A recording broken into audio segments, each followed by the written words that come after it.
The sun hangs low over a dusty track, cicadas shrilling from the olive trees. A wreath of wild celery waits on a small stone altar at the finish line. Two figures take their places. One small, earthbound, its domed shell mottled like the marble quarries of Paros. The other, tall on hind legs, ears like banners in the breeze, muscles twitching with the impatience of a born sprinter. Somewhere in the crowd, a lyre string is plucked, and the murmur falls to silence. Tell me where you're watching from and what time it is there. Drop it in the comments. If you're into this kind of deep dive, tap like and subscribe. You know this story, or you think you do. The signal is given, and the hare explodes forward, leaving the tortoise as a dark speck in the haze. Children on the roadside shout and point. The hare glances back, smirks, and finding no real threat, slips under a thyme bush, where the smell of crushed herbs mingles with the salt wind. Minutes stretch. The tortoise plods on, each step deliberate, claws scraping stone. The hare wakes too late, sprints too hard, sees the shell already crossing the finish. A cheer rises. The wreath is placed on the tortoise's head, and the moral is whispered in every tongue. Slow but steady wins the race.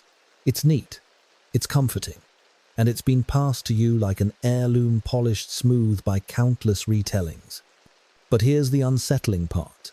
That moral, that pairing of animals, and even that dusty Mediterranean backdrop, none of it is as fixed or as simple as it seems.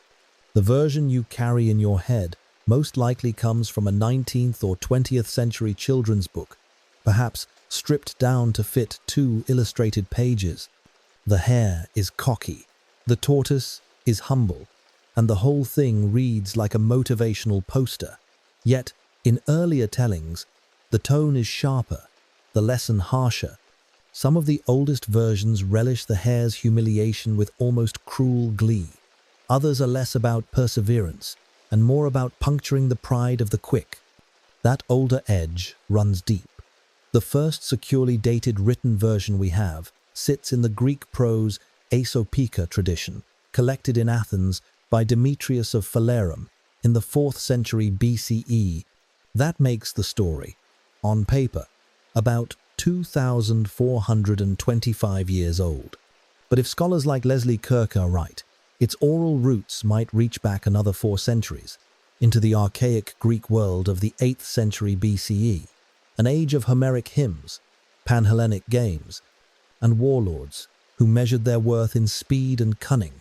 That would put the core of this tale at roughly 2,800 years old.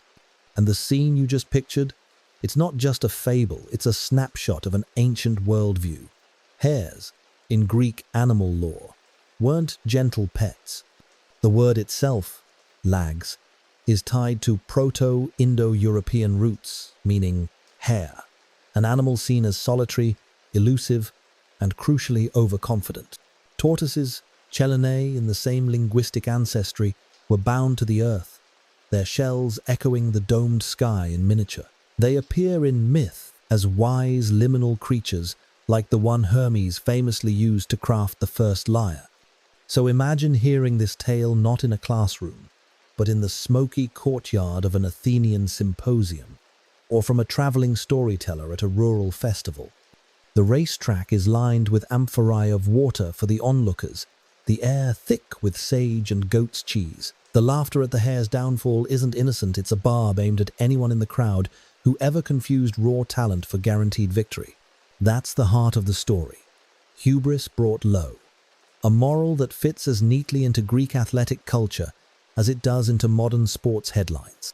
The Pan-Hellenic Games of Olympia, founded in the 8th century BCE, were obsessed with speed, but they also prized discipline.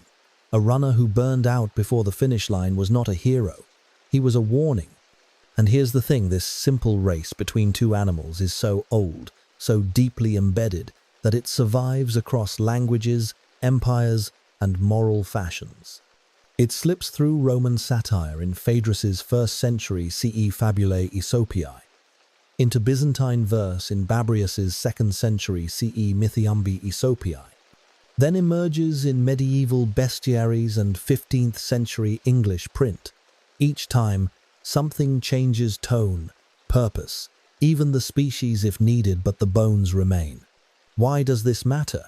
Because if the story can shift this much without losing its core, it might be hiding something older, stranger, and more universal than we expect. But here's where it gets strange. The hare and the tortoise don't just race in Greece. They or their closest cousins turn up in Buddhist India, in Tang dynasty China, in Akan West Africa. And sometimes, the ending isn't what you remember at all. Picture a scroll unrolling on a low table in a shaded Athenian courtyard. The papyrus is stiff, the ink brown with age.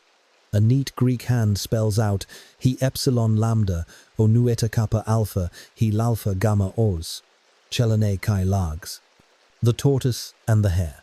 This is the form that enters recorded history, gathered in the 4th century BCE by Demetrius of Phalerum, an Athenian statesman and librarian who saw value in collecting the scattered oral fables attributed to a shadowy figure called Aesop. That compilation marks the oldest secure version we can date, but the story's journey was only beginning.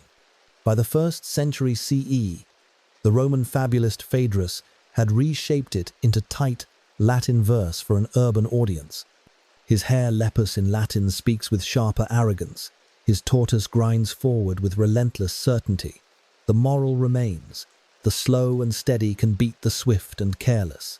But Phaedrus delivers it with the satirist's bite, as if mocking Rome's own political class. Around the same era, in the eastern reaches of the empire, a Greek-speaking poet named Babrius set the race into choliambic meter in his Mythiambi Aesopii. This Byzantine paraphrase, from roughly the 2nd century CE, turns the prose into song, giving it a rhythm that could be memorized and passed along orally to children and adults alike. One of the most haunting material traces is a fragment of papyrus dug from the sands of Oxyrhynchus, Egypt catalogued as P. Oxy, 1234, by Grenfell and Hunt in 1914. Dated to the 2nd century CE, it preserves actual lines from The Tortoise and the Hare. The edges are ragged, the fibers brittle, but the words bridge nearly 2 millennia to reach us. That scrap proves the tale was not just surviving but thriving in Greek-speaking Egypt, likely carried there along with traders, scribes, and soldiers in the wake of Alexander's conquests. The Hellenistic period scattered the Aesopic corpus across the Mediterranean and Near East. Syrian, Persian, and Arabic translations appear in later centuries, often embedding the fables in new cultural frameworks. By the 12th and 13th centuries, the race motif slips into medieval Latin bestiaries, moralized animal encyclopedias, used by preachers. Here, the hare's defeat becomes a warning against sloth or pride, depending on the sermon. When William Caxton prints his English Aesop's Fables in Westminster in 1484, the hare is as vain as ever, the tortoise as patient. The printing press locks this pairing into English literary consciousness. Over the next 4 centuries, the story survives in chapbooks, school primers, and moral tracts. But survival comes with mutation. Victorian editors, uneasy with the mocking tone toward the hare, soften the ending. They emphasize industriousness over humiliation, turning the fable into something fit for nursery walls. In some 19th century editions, the hare's nap disappears entirely. He simply misjudges the race. That subtle cut blunts the moral edge, replacing sharp social satire with a safe Protestant work ethic. By the 20th century, picture books and cartoons repackaged the contest for speed and brevity. Disney's 1935 short, The Tortoise and the Hare, keeps the nap, but adds slapstick, banter, and a literal photo finish. The hare is flamboyant, the tortoise sly. Victory is played for laughs rather than moral instruction. So why track all these shifts? Because each retelling is a data point in the fable's migration map. The story's transmission route mirrors ancient trade and communication lines, Athens to Rome, Alexandria to Byzantium, monastic scriptoria to Caxton's press. It survived plagues, the fall of empires, and changing tastes in morality tales. But if the tale can leap from Greek athletics culture to Victorian nurseries to animated technicolor, what does that say about its underlying structure? Is there something in the hare and tortoise dynamic that transcends language and empire? Or did the fable hitch a ride on specific cultural networks that just happened to dominate the last 2 millennia? The next step is to strip away the narrative skin and look at the skeleton, its classification in global folktale catalogues, its core motifs, and the math on just how old we can really claim it is. And that's where the numbers and the codes get interesting. Imagine a librarian in the 21st century, not in a marble hall, but in a quiet office, scrolling through a digital folktale database. She types tortoise and hare, and up pops a code, ATU 275. That's the Arnie Thompson Uther Index, the global catalogue of tale types. ATU 275 is officially the race between the hare and the tortoise. It's a neat label, but it hides centuries of scholarship trying to map stories like constellations. Alongside the tale type are other identifiers from the Motif Index of Folk Literature, compiled by Stith Thompson between 1955 and 1958. Here the race lives under B 300 animals in contest, and Joan 1852.1. Slow but steady wins the race. These codes act like genetic markers, showing where the fable sits in the ecosystem of human storytelling. But classification only tells us where the story belongs, not when it began. That's where age math comes in.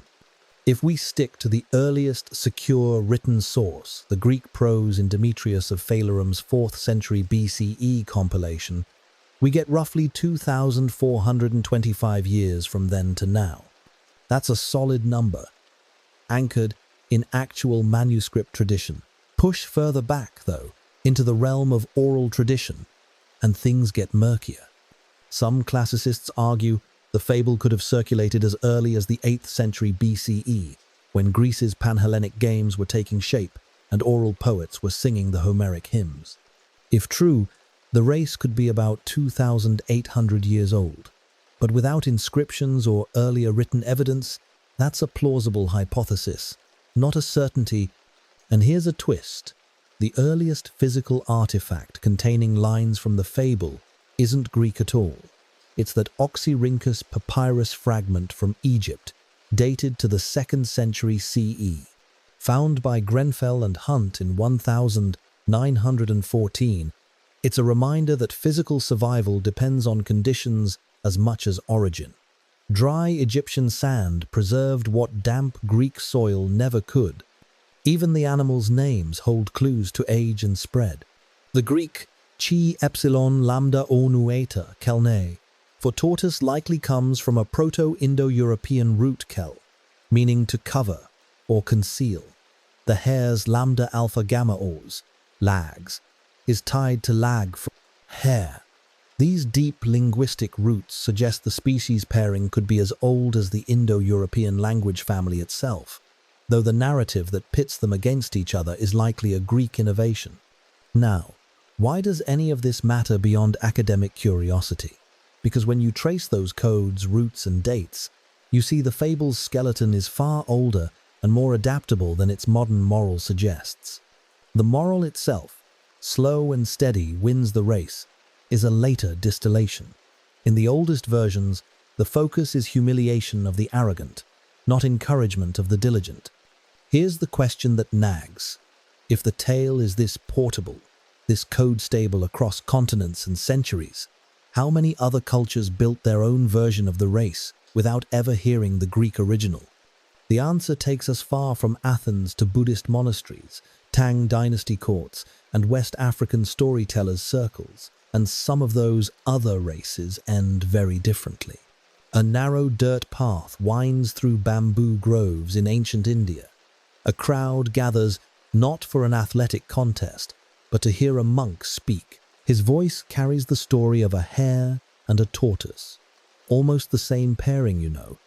But here it's wrapped in the karmic frame of the Jataka tales, Buddhist moral stories dating from roughly the 3rd century BCE to the 5th century CE. The race is not just about winning, it's about the slow inevitability of karmic consequence. Arrogance now, humiliation later. Shift east to Tang dynasty China, between the 7th and 9th centuries CE. In Jiguai records of the strange, there's a rabbit and turtle tale. But the lesson here tilts differently. Rather than the turtle defeating the rabbit alone, cooperation sometimes seals the outcome. The moral draws on Confucian ideals of mutual support, a subtle reminder that even the fast may need the steady. Travel southwest to the Akan people of West Africa, and the race transforms entirely. In the early 20th century collections of R.S. Rattray, it's Anansi the spider and the slow lizard. Anansi is the trickster here, and he loses not because he was careless, but because his cleverness backfired. The underdog's victory comes not from perseverance, but from turning the trickster's arrogance against him.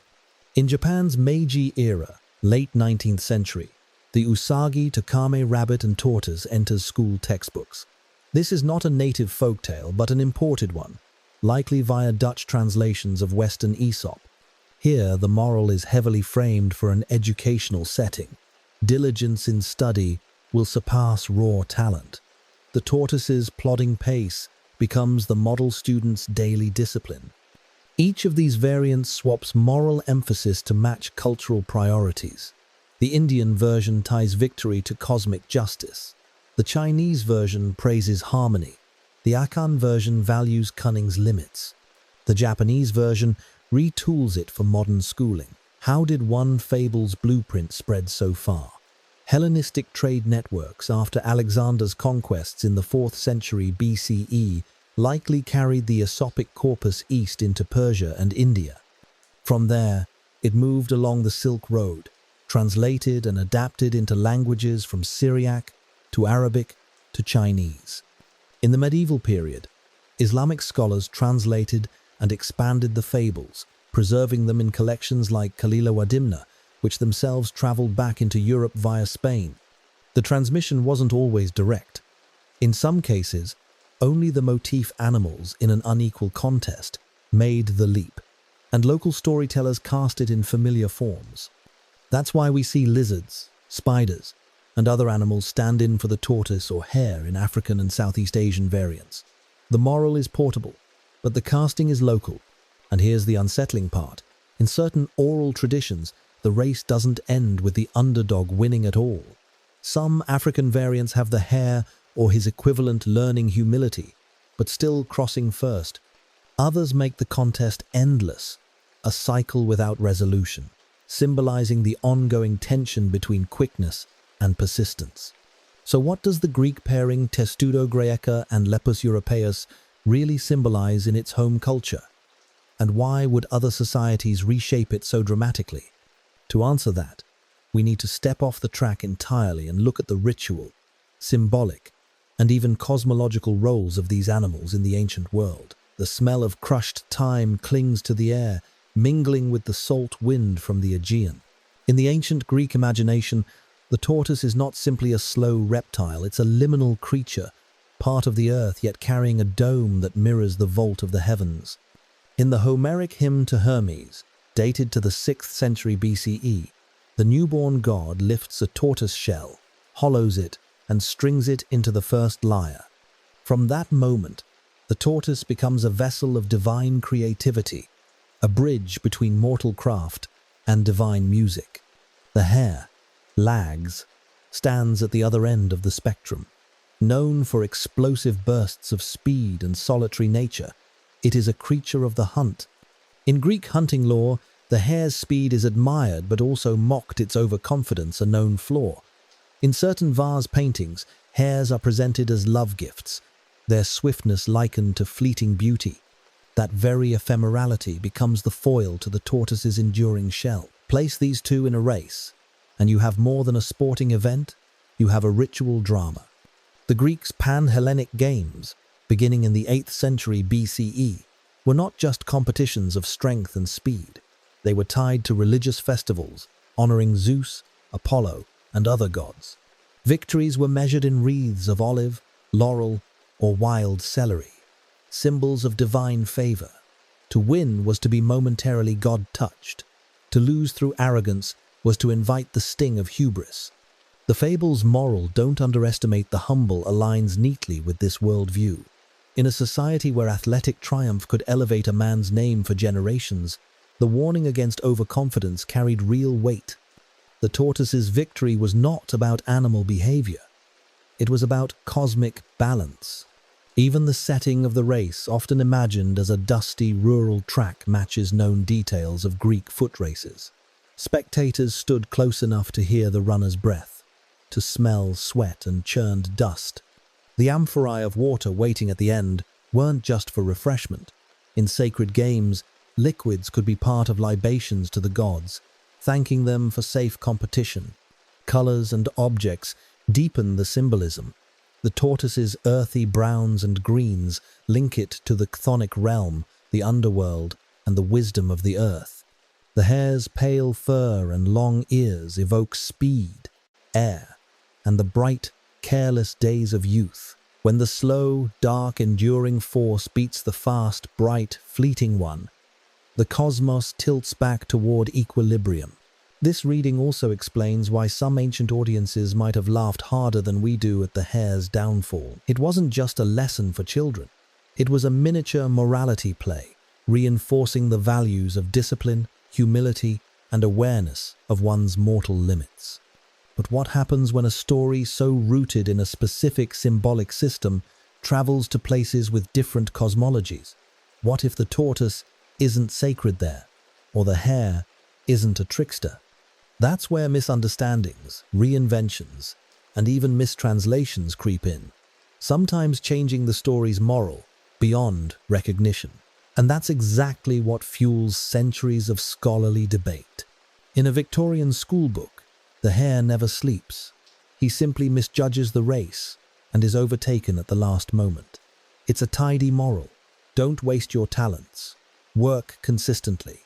But to a scholar of ancient folklore, this version is a ghost of the original, sanitized, stripped of its bite. Why cut the nap? Possibly because mocking the proud too openly clashed with Victorian ideals of decorum. Misinterpretations start even earlier. In many English translations, hare quietly becomes rabbit. To most readers, that change seems harmless, but to a classicist, it's a zoological error with symbolic weight. Hares are solitary sprinters, living above ground. Rabbits are burrowing. Social animals. Swap them, and you change not only the animal's behavior, but its place in the cultural imagination. The ancient lags was built for bursts of speed, followed by stillness, making his fatal nap plausible. A rabbit's habits make that moment far less natural. Then there's the question of origins.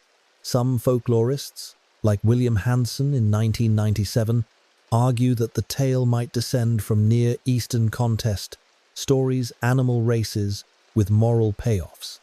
But no pre-Greek text of the exact pairing has ever surfaced. Without that proof, the Greek origin remains the safest claim, even if the motif of unequal contest is far older. The debate over dating is equally thorny. Is the oral form truly from the 8th century BCE, as some suggest? Or is that wishful thinking? Without inscriptions or earlier manuscripts, it's speculation. Leslie Kirk urges caution, noting that oral traditions can transform rapidly. What seems ancient may be a recent invention, adopting older motifs. Even within the Greek tradition, versions differ. In some, the tortoise challenges the hare outright. In others, the hare provokes the contest. The tone shifts too. Some endings gloat over the hare's defeat. Others barely linger before moving to the moral. Such variety suggests a living oral tradition alongside the written record, constantly adapting to audience and teller. Another misconception: the moral is universal. It isn't. Many cultures have no equivalent story, and among those that do, the lesson changes drastically. In Akan and some Southeast Asian versions, the tortoise figure wins through cunning tricks, not steady perseverance. In certain East Asian retellings, the hare loses because of injury or distraction, not arrogance. These are cousins, not clones, of the Greek original. And yet, these divergences are part of the reason the tale survives. Its core is simple enough to adapt, but specific enough to carry a recognizable identity. It's like a seed that can grow in wildly different soil, producing different fruit, but still recognizably from the same plant. So where does that leave us? We have a fable with deep Greek roots, possible but unproven Near Eastern cousins, centuries of moral retooling, and an animal caste whose symbolic weight has been both preserved and misread. What remains is the question that lingers after all the philology, archaeology, and cross-cultural mapping. Why do we still care who wins the race? Picture a modern sports commentator leaning over a desk, eyes bright as he calls an underdog victory. It's the tortoise over the hare all over again. The phrase slides into headlines, boardroom pep talks, and investment guides. Behavioral economists like Richard Thaler use it to argue for slow and steady strategies. Coaches tell it to inspire discipline. Parents repeat it at bedtime. The race has become shorthand for a psychological truth that sometimes the measured win over the gifted. But that's not the only reason it endures. In cultures shaped by competition, whether in ancient Olympia or on today's stock exchanges, the fable scratches at a fear few will admit, that talent isn't enough. That speed can falter, that the crowd cheering you on may cheer your downfall just as loudly. The hare is not only an animal, he's every person who thought the finish line was inevitable. The tortoise, too, shifts shape in our minds. In some retellings, he's the patient worker. In others, the wily underdog. In Greek cosmology, he is an earthbound reminder of limits, even for the swift. Across versions, he carries a stubborn optimism. Progress is possible, even if unseen in the moment. The story also thrives because it's performative. It can be told in minutes, acted out by children, or staged in elaborate animation. It works in any medium scratched onto papyrus in 2nd century Oxyrhynchus, printed by Caxton in 15th century Westminster, projected in Disney's 1935 Technicolor. It survives because it fits. Yet beneath its adaptability lies a harder truth. In its oldest form, The Tortoise and the Hare isn't a comforting bedtime story. It's a warning shot. It says the mighty can fall, the swift can stumble, and the public will remember the stumble longer than the run. That edge has dulled in some modern tellings, but it's still there if you look. And perhaps that's the real reason the race never ends, because it's not only about them, it's about us. Every listener wonders, am I the hare? Am I the tortoise? Which would I rather be? Which am I becoming without noticing? 2,800 years after its possible oral birth, the dust from that first imagined track still hangs in the air. The tortoise keeps walking. The hare keeps looking back. The finish line is always just ahead, and someone somewhere is still telling the story. We're only scratching the surface. The next case is even stranger. Subscribe before it drops.